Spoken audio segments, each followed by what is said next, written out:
This lesson covers how to generate a unit step response using step or RL tool in Matlab. The unit step response is the output of the closed loop system, so we're going to generate the closed loop transfer function when the input to that system is the unit step function. So let's build our system. G equals TF 1 1 1 4 5. That's G. H equals TF 1 10.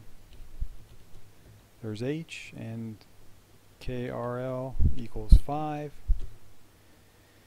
Alright, so the closed loop transfer function equals feedback KRL times G, and then H is in the feedback loop.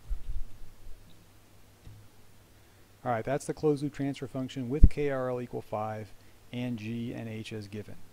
Let's type help step. Scroll on up here. Step response of a linear time invariant model plots the step response. Alright, for okay. Yeah, that's how you do it. Okay, so we just put the system in. So it's just step closed loop transfer function. And there's a step response. It's a time-based output, so it's doing all the inverse Laplace transform stuff for us. It's given us basically the controlled output as a function of time, given all this stuff, the G and the H we put in Laplace, it's going to output the time response. So here's the output. We can add things like the rise time. You can click on that blue circle, it'll tell you what the rise time is. We can add the peak response. Click on that guy. It'll tell us that the peak amplitude is 0.649, the overshoot's 29.8%, and it occurred at a time value of 0.334 seconds.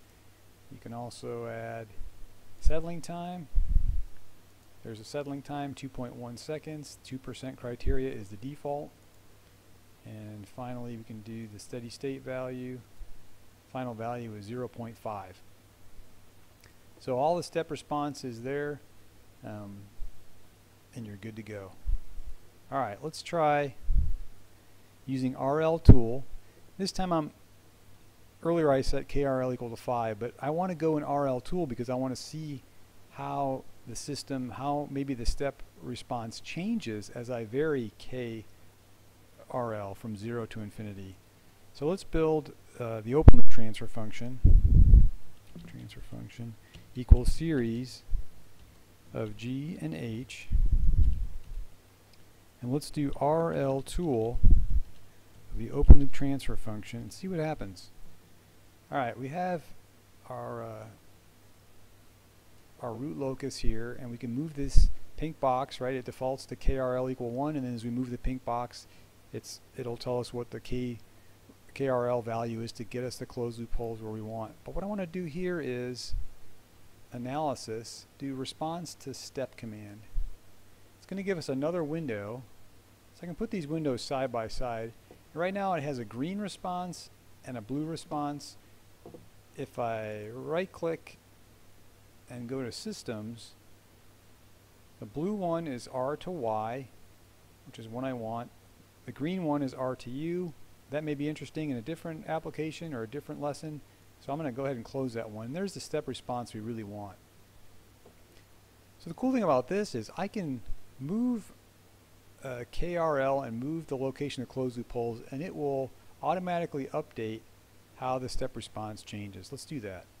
See that? As I move KRL, it's going to warp the step response so I can see exactly what's happening. I can come up here, do the same thing. Move that up and down. If it goes off the scale, just let go. It'll recalibrate the Y scale, and you can continue on with your design and continue to move this guy up and down.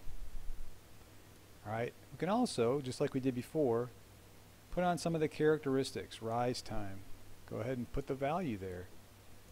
Let's put the peak response and put the value there.